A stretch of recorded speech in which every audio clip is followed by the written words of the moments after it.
মিশা সওদাগরের সাথে যদি আমার সম্পর্ক খারাপ হয়ে যায়, এটাকে আমি আশীর্বাদ হিসেবে নিব। আমার সম্পর্কে যদি আমার ছোট ভাই সমতুল্য নায়ক, ও যদি আমাকে আবেগের বশীভূত হয়ে কিছু বলেছে, আমি এক ফোঁটা মাইন্ড করিনি। আপনি মিশা সওদাগর যেই ছবিতে অভিনয় করতে পারবেন না, আপনি আপনার যে সন্তানটাকে পরিচয় দিতে পারবেন না, আপনি সেই ছবিতে আপনি কাস্টিং নেবেন না, সেই ছবি আপনি টাকা গ্রহণ করবেন না। আমি ওর আবেগকে সম্মান করলাম, শ্রদ্ধা করলাম, এবং বাট আপনাদের মাধ্যমে জানাতে চাই, আমি ওই সময় খুবই অসুস্থ ছিলাম, এবং ওই সময় আমি মারাত্মক অসুস্থ ছিলাম, যার জন্য আমি ছবি ছেড়ে দিয়েছি। বিদায় দুটো ছবি ছেড়ে দিয়েছি, আমি ছবি করিনি আগে। তো ওই ওর আবেগকে আমি সম্মান করলাম, এবং যদি আমাকে বড় ভাই হিসেবে বলে ওর ছবি লাভ হয়ে থাকে, তাহলে আমি মনে করবো যে আমার লাভ হয়েছে।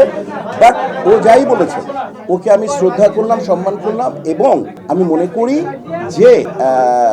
যে কোনো শিল্পী যদি কাজ করে, সে যদি মনে করে ফেসবুক তার ব্যক্তিগত, সে ফেসবুকে দিতে পারে, নাও দিতে পারে, তার পূর্ণ অধিকার আছে। কারণ ফেসবুক চালায় আমাদের অ্যাডমিন আছে, আমাদের লোকজন আছে, কাজে হচ্ছে এইটা আলাদা ব্যাপার। বাট আপনি শাকিব খানের ছবি হইলে তো আপনি মাসে 60টা পোস্ট দেন ফেসবুকে, আমি দেখি তো। আমি এটার পক্ষে, যে কোনো শিল্পী ফেসবুকে যে ছবি কাজ করবে, সে ছবির প্রচারণার একটা শেয়ার অবশ্যই করতে পারে। বাট আমি অসুস্থ ছিলাম, আর আমি তার এই ছোটো ভাই নায়কের উপর আমার কোনো অভিমান, রাগ নেই। ওর আমি ভবিষ্যৎ কামনা করি, আল্লাহ তাকে সামনে আরও ছবি করার তৌফিক দান করুক, সে এগিয়ে যাক।